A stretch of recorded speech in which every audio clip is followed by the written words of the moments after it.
Hello guys, నేను మీ BB industry technician ని. ఈ రోజు అయితే 2 మే. మీరు చూసినట్టయితే ఇక్కడ ఇన్విజిబుల్ గ్రిల్ అయితే ఇన్స్టాల్ చేయడం జరిగింది. ఇది సీతం ధర ఫ్రెండ్స్. మనకి మామూలుగా ఎలివేషన్ ప్రాబ్లమ్ అవుతుందని చెప్పి బిల్డర్స్ కానీ ఎవరు కానీ మనకి బాల్కనీలో ఏంటంటే గ్రిల్ కానీ సేఫ్టీ పర్పస్ ఏది పెట్టుకోవడానికి ఉంటుంది. మన ఇంట్లో చిన్నపిల్లలు ఉన్న పెట్స్ ఉన్న చాలా భయపడుతుంటాం. సో అలాంటివి ఏది భయపడకుండా మనకి ఏంటంటే ఇన్విజిబుల్ గ్రిల్ అయితే ఇన్స్టాల్ చేయడం అవుతుంది ఫ్రెండ్స్. ఇది చూస్తున్నట్టయితే 5th ఫ్లోర్. మనకి బాల్కనీలో ఎటువంటి భయం లేకుండా మనైతే SS 316 గ్రేడ్ తో ఇస్తాం ఫ్రెండ్స్. మీరు చూసినట్టు హై క్వాలిటీ ఉంటుంది, హై డ్యూరబిలిటీ ఉంటుంది, 700 kgs లోడ్ కెపాసిటీ ఉంటుంది.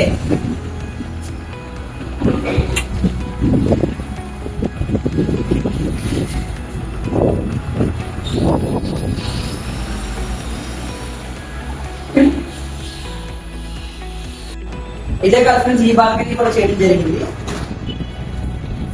చూస్తున్నారు కదా, మనకి ఏంటంటే మన బాల్కనీలో మెయిన్ చిన్నపిల్లలు ఉండేటప్పుడు మనకి ఏంటంటే సేఫ్టీ అనేది భయపడుతూ ఉంటాం. ఇంట్లో మన లేనప్పుడు పిల్లలు ఎలా ఉన్నారని మనం చాలా భయపడుతుంటాం. ఇలాంటి మనకి గ్రిల్ కానీ ఇన్స్టాల్ చేసుకున్నట్టయితే మనకి పిల్లలకు కానీ మనం ఏదైనా సరే సేఫ్టీ పరంగా మనకి ఎటువంటి ప్రాబ్లం ఉండదు. ఇది ఏంటంటే మనం హోల్సేల్ రేట్లకి వైజాగ్ లో చేస్తాం ఫ్రెండ్స్. మార్కెట్ లో రిటైల్ అయితే కాదు, హోల్సేల్ లో మేమే మీకు ఇంటికి వచ్చి మెజర్మెంట్ తీసుకొని మరి ఇన్స్టాల్ చేస్తాము. ఫ్రీ సర్వీస్ ఉంటుంది, ఇన్స్టలేషన్ కూడా ఫ్రీ ఉంటుంది. ఇలాంటి డీటెయిల్స్ ఏమైనా కావాలి అనుకుంటే మనం ఇదే కాకుండా mesh doors, hangers, shoe racks ఇవన్నీ కూడా ఉంటాయి. మా ఛానల్ ఒకసారి విజిట్ చేయండి ఫ్రెండ్స్. ఇలాంటిది ఏమైనా కావాలనుకుంటే మాకు కాల్ చేయండి. Thank you.